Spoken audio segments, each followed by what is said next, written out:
Boys and girls, ladies and gentlemen, children of all ages, this is Jesse with the Common Nerd, bringing you pop culture and all things underneath the way a common sense lens. And man, oh howdy, how things are going insane out there in Hollywood, because one of the craziest deals that has probably ever been announced in recent memory, and especially with all the crazy mergers and acquisitions that have been going on in Hollywood over the last few years, Boys and Girls Star Trek parent company, Paramount Skydance, you know, the one that was just recently formed like last month. Well, according to some insider reports and confirmed by some other ones out there, they are actually making a bid to buy Warner Brothers Discovery whole cloth. Yes, Boys and Girls Star Trek is trying to buy DC. That includes Superman, all of the other stuff that's coming on, James Gunn, DC Studios, Cartoon Network, like everything that Warner Brothers Discovery currently owns, including all of their cable networks. This would be one of the largest combinations we have ever seen in the history of Hollywood, boys and girls. This would give them a streaming library to rival Netflix. Combine that with HBO Max's success with their television series that they've had, plus the box office success that David Zaslav has had over the last year. Combine that with Paramount's Sheridan-verse, the unarguably, the most popular television verse out there, consistently hitting number one in the ratings over and over and over again. Boys and girls, this could be a Hollywood juggernaut that could rival almost anyone out there. And considering how much of a weak position the House of Mouse is currently in right now, this could make a brand new player and make a brand new top dog inside of Hollywood. And boys and girls, with the announcements from Ellison and everything else going on, saying that Paramount Skydance was not going to have any kind of DEI networks, not going to have any of those kind of programs. They were just going to comply with typical federal law like everybody should have from the beginning.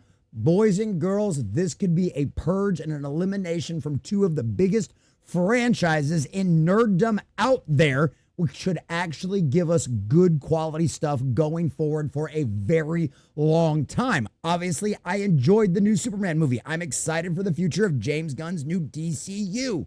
But to see Star Trek and DC under a house that has already said, we ain't going to play with your activism nonsense, boys and girls, for the common sense fan out there, the humble common nerd, this could be a very bright future for all the Trekkies and the DC nerds out there. Because, man, talk about a crossover with Superman and Captain Picard, am I right?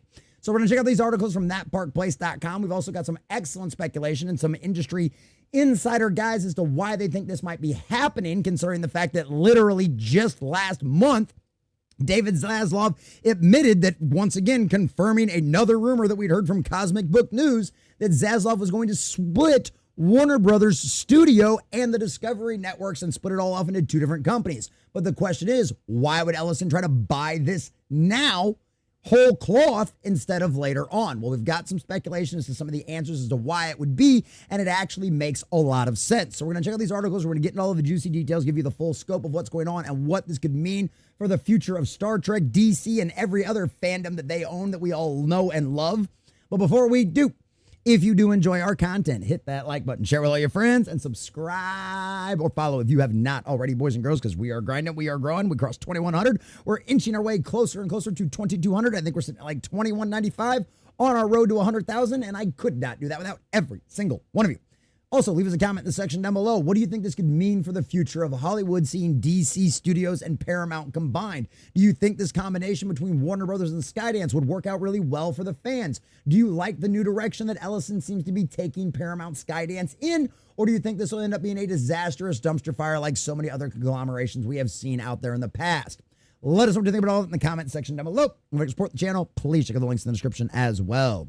All right, from our dear sweet Marvin Montanaro and thatparkplace.com. And breaking, and it was breaking at the time yesterday. Unfortunately, this came out so late in the day, we didn't have a chance to be able to get to it at the time, so now we're going over it now. Paramount prepares bid to acquire Warner Brothers Discovery in massive media earthquake. In a move that could shake Hollywood to its very foundations, Paramount Skydance is reportedly preparing a clash-back bid to acquire Warner Brothers Discovery. If successful, this would combine two of the largest names in film, television, and streaming under one roof. an entertainment juggernaut unlike anything the industry has seen in decades. The Wall Street Journal broke the news, citing sources familiar with the matter, while Reuters confirmed that Warner Brothers Discovery shares surged nearly 30% after reports surfaced. Shout out to my boy Ironcaster, because he's got a little Warner Brothers Discovery stock, and he made himself a nice little extra chunk of change out there. But this is one of those things out there. Obviously, the market really likes this idea. And we're going to talk about some of the regulatory hurdles and stuff like that goes on, and some of the issues that could cause by combining these two juggernauts together, considering all the assets that they own individually. But at the time right now, with the current administration that we've got going on, we know that they're very okay with mergers and acquisitions and stuff like that, and they're much more friendly to business than some other administrations have been in the past. So we'll see how all of this works. This could end up working out very smoothly for them. Paramount Skydance stock also ticked up on the news, signaling investors' excitement for what could be the most transformative media deal of the decade. Here's the information currently circulated on this Paramount Warner Bros. Deal. The offer. Paramount Skydance bid would be majority cash, targeting the entire Warner Brothers Discovery portfolio, which makes life a lot easier. It makes the transactions a lot easier. It makes the handoff a lot easier. You're not trying to do like stock option nonsense and stuff like that, which of course you have to convince people that your merger and all the future is going to work out. No, if you're just showing up with cash, you're like, hey, we're just going to buy it and you can leave. That's all you need to do. Cool. That makes things go much easier. That means Warner Brothers Pictures, HBO, CNN, and Discovery Cable Networks, Cartoon Network, and more could all be absorbed. Boys and girls, Nickelodeon and Cartoon Network crossovers. Come on, tell me your 90s child deep inside of your little black soul isn't jumping in excitement for that kind of idea. The backing. David Ellison of Skydance Media, newly merged with Paramount earlier this year, is spearheading the effort. His father, Oracle founder Larry Ellison, is believed to be financially supporting the deal. And just as a little side note as well, Larry, for a short moment yesterday, became the richest man in the world because of one of his acquisitions, and a bunch of his little clearinghouse and cutting things back and turning it into being a profitable caused the acquisitions to cause his personal stock to jump so high that he was literally for a moment the richest man in the world. So needless to say, Larry's got the deep pockets he needs to fund this thing with cash if he has to. But more than likely, just like every other major acquisition out there, whether it be Elon buying Twitter or anything else going on out there, they're going to get some financing from somebody else out there. And clearly, based just on the stock market's reaction, I don't think anybody out there on Wall Street's going to have a problem floating the money for this deal out there. The market reaction. We already talked about that. Warner Brothers popped. Everything's looking good. Investors view a buyout as credible and potentially lucrative. Paramount Skydance itself saw a smaller but meaningful 2% rise. The silence. Both Paramount and Warner Brothers Discovery declined to comment on the reports, which if you've been around my channel long enough, right? We've been through mergers and acquisitions before when it comes to Hollywood, right?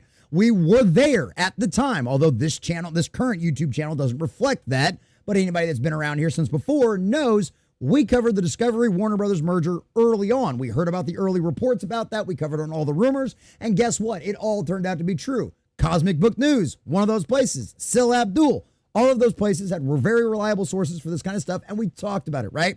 What was the exact same thing that was happening? Warner Brothers and Discovery were being completely and totally mum. That is normal. That is an absolutely positive, that is an absolutely normal part of the process. It's something that happens every single time. Why? Because you don't want to show your hand. Because as soon as you say something out in the public, well, that's now written in stone. And basically everybody assumes you're going to abide by it, and you kind of trap yourself by the words you put out there publicly. So that's why they're keeping everything mum, while behind the scenes they negotiate and they work out all the intricacies and all the kind of little fun details that are going on with this kind of thing.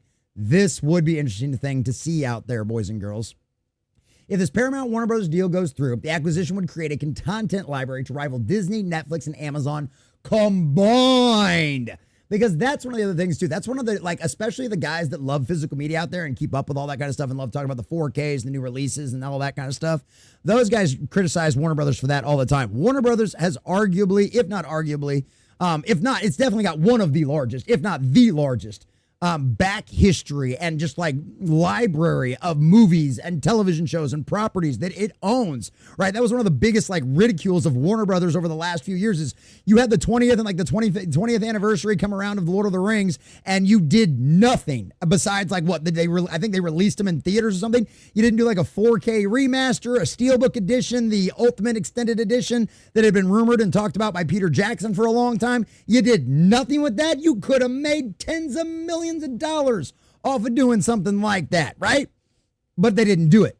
So yes, absolutely. This would give them the largest library in Hollywood, which could arguably absolutely beyond a shadow of a doubt make this the most bang for your buck for a streaming service. We already talked about Tulsa King. We already talked about all of the Sheridan-verse stuff and everything else about how well that's doing. You got The Penguin. You got, Peacemaker, for better or worse, going on with Warner Brothers right now. So there's a lot of good stuff on both of these streaming services that are consistently doing way better than anything on Disney, whether it be Marvel or Star Wars. So yeah, this would be huge. Put together, the merged company would claim one of the largest libraries in the world, offering both legacy IP and current franchises. That gives it leverage in license, advertising, and streaming wars at a time when most companies are struggling to make streaming profitable. Regulatory roadblocks, all the hurdles, integration chaos, debt pressure, any cash offer will require financing. Both companies already carry significant debt loads. Investors will be watching closely to see how much new borrowing is required. Clearly, the stock market doesn't care. They're down with this. They're totally okay with this. Culture class, yada, yada, yada. These are all normal things. Regulatory hurdles, we already talked about that as well, because obviously this is going to combine a bunch of cable networks, right? And which that's always the thing, the monopoly issue with controlling too much of it. Although honestly, there's an argument to be made that our federal government hasn't compared about actual legitimate monopoly issues for a long, you could argue going all the way back to Microsoft in the 90s, if not even farther back, way below all of that, way before all of that. So let's be honest, right? The federal government doesn't really have that much of a problem with monopolies as long as the monopolies do exactly what the federal government wants to say. So this is one of the things where we kind of jump over to as to why, right? Because they're going to go into like some of the streaming reasons and stuff like that, right? Because the question is why now? We already know that Warner Brothers Discovery is splitting off. Would it make more sense to wait until Warner Brothers Discovery splits in half to form Warner Brothers, HBO Max and Studios, and Discovery Global TV Networks? A transaction CEO David Zaslav says on track to be done in April 2026. Once again, Matt McGloin, Cosmic Book News, scoop confirmed. Still Abdullah said the same thing too. The Warner Brothers Discovery separation is designed to boost the value of its streaming and studio business by carving off the declining TV arm. Paramount Skydance can make a play for the standalone Warner Brothers without assuming the baggage, including the lion's share of Warner Brothers' debt, off the entity that will house CNN, TNT, TBS, Discovery, and other networks. And though a deal for a standalone Warner Brothers Paramount Skydance would still get its hands on the key growth driving forward, HBO Max, the mind reels that would have fused HBO Max Paramount Plus might be rebranded. Oh, then with the naming. Oh God, with the naming. Let's just not. Let's think about all the happy things that could come out of this. Let's think about all the happy things that could come out of this. One possibility is that Larry Ellison-backed merger and acquisition play for Warner Bros. Discovery has been part of the Skydance strategy all along. The idea would be to consolidate media assets during a period of industry-wide instability and build a conglomerate with a streaming-first focus wrapped with TV and film studios, potentially a larger linear television portfolio. Basically, you're talking about the fact that like the ratings are down across cable networks. More and more people are constantly cutting the cord. We just did a video not too long ago about how YouTube for the first time ever has now taken over television viewing, watching over any other network, including Disney with ESPN and Hulu and everything else, right? So we know that this is kind of this future of all of that kind of stuff out there. So, and with industry-wide instability, we know a lot of these streaming services are not making a profit despite some of the Hollywood math that they do with these kind of things. Yes, Disney, we're looking at you. But it's also the exact same way with these networks. We know these networks are failing miserably. So if you combine them, if you get them under one roof, you can do more cutting. You can streamline things a little bit more. You might be able to actually turn them around and make them a little bit more profitable.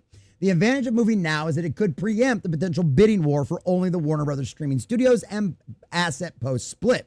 By acting now, Paramount Skydance positions itself to secure the entire company before rivals can cherry pick the most attractive assets. And honestly, it's one of them situations, anybody that's ever been to like an estate sale or even a garage sale, or even an auction, right? What they'll do, you'll see like they'll have a giant box, right? A giant box of things, right? A bunch of junk in there.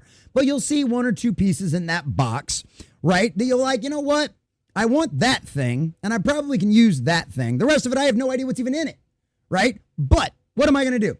If I can get it for a good deal, I can buy the box for $5 or $10. It's worth the parts I needed out of it, and who knows what's in the rest of it, right? It's all going to be good stuff. I can probably use it for something. Essentially, that's what they're looking for. Or, right, do you wait till they open up the box, show everybody everything inside of it, and then now all of a sudden everybody's fighting over the best choice pieces because now they've seen everything in there and they don't have to take home the whole box, right? Which the whole box is all of Warner Brothers Discovery's massive amount of debt. Ellison's like, Daddy's got the money to burn. I'm not worried about it. I'll take the whole box. We got guys that can carry the thing over because guess what? Now we're going to have everything. Everything. Prior to the news of Paramount Skydance accepting the bid was first reported by Wall Street Journal. Wells Fargo talked about this, attractive medium emerging position. Talk about other kind of things. Like we talked about, like Zaslav could potentially have wanted, there was some rumors floating around that Zaslav wanted to do this whole split to potentially sell the Warner Brothers stuff off to Universal. Obviously now that might not end up happening with all of this kind of stuff going on out there as well. So this is one of the things. The analyst acknowledged that Netflix was not historically made any big merger and acquisition deals, but he opined that a Netflix takeover of Warner Brothers had a number of benefits. Well, clearly that's not the case. Any Paramount Skydance offer for Warner Bros. Discovery would face big financial and regulatory obstacles, arguably most greater than Skydance Paramount merger. Once again, we went over all of that. We've talked about that, how things are a lot easier with all that kind of stuff. I don't think that would be near as big a deal. Overall, we expect material cost synergies from the overlapping cable networks, i.e. layoffs. Cost cutting. Yeah, you got people that are doing the same job. There's no reason to keep both of them. Fishman added there could be presumably a high level of synergies from combining CBS News with CNN, plus the long-term existing partnership between CBS and Turner with NCAA Double's March Madness Final Hour. So it's like there's already a lot of speculation going on how this could work out very well, how it could benefit both companies. And honestly, my biggest concern is always how can it benefit the fans, right? And I think with a lot of the things that are coming out there now, I think with a lot of things that have been said by Ellison, I think a lot of the things that have been said by Warner Bros. Discovery, the firing of the activist from DC Comics. I mean, this is one of those things. Paramount could become a comic book company, boys and girls, right? Paramount Skydance. We could see a refreshing rebirth of like Star Trek comics under the DC brand. And considering the fact that we already know David Zaslav and the rest of the Warner Brothers people don't have any problem firing activists, Ellison already said they're not going to have the diversity, inclusion, and equity nonsense inside of this studio. Boys and girls, ladies and gentlemen, this could be one of the best acquisitions to happen in fandom ever. And I got this funny feeling it's certainly going to turn out a whole lot better than the Disney Star Wars acquisition after all, and that $30 billion disastrous dumpster fire, because boys and girls, this is the kind of movements we want to see from the kind of people we want to see. Ellison saying all of the right things about getting rid of all of the diversity, inclusion, and equity nonsense, right? That Skydance doesn't have that. We're not going to have it at Paramount. We just saw David Zaslav fire a DC writer, and not only fire them, but cancel the complete and total comic book run. It's over. They're offering refunds to the comic book shops, even if they already sold the book. Boys and girls, ladies and gentlemen, there is a cultural shift that is going on out there in the world. And by recent tragedies, you are only going to see that happen and elevated and be escalated and advance even faster. The world is changing constantly, boys and girls. As technology advances, it's only going to change more. And that cultural shift is coming. We have put up with too much BS and too much nonsense for a very long time. And boys and girls, combining Paramount and Warner Brothers, DC and Star Trek, Nickelodeon and Cartoon Network, and combining two of the largest libraries into one of the biggest, most expansive things out there in the world, if done right, could be one of the most positive things we've seen come out of Hollywood in a very long time. But if Ellison and everybody else has just been blowing up smoke blowing smoke up our butt these entire times, well, the fans will know, they'll smell it out, and it'll all end up flopping for them. But all of their actions, all of their words, everything we have seen both of these companies do over the last few years point that they are all going in the right direction. And as a Star Trek fan and a DC fanboy, boys and girls, this conglomeration, this combination could be one of the best, most successful things we have ever seen in the history of Hollywood. Because I don't know about you, boys and girls, but I would love to see David Cornsweet Superman on a proper Star Trek show. I mean, come on. Think about the fun that Lobo could have with Q. Boys and girls, this is nerddom come true. I mean, Scooby-Doo on what? Getting gacked on a Nickelodeon show? There are so many positives to this. There's a big uphill battle to climb going forward, but at the end of the day, I think this could be a very positive thing for the fans if they don't screw it up. Because after all, boys and girls, fans decide, not Hollywood executives, certainly not the media, and not even you Wall Street tech bros. A big shout out to all of our subscribers and members out there. Thanks for watching, and make sure you guys like and subscribe if you have not already.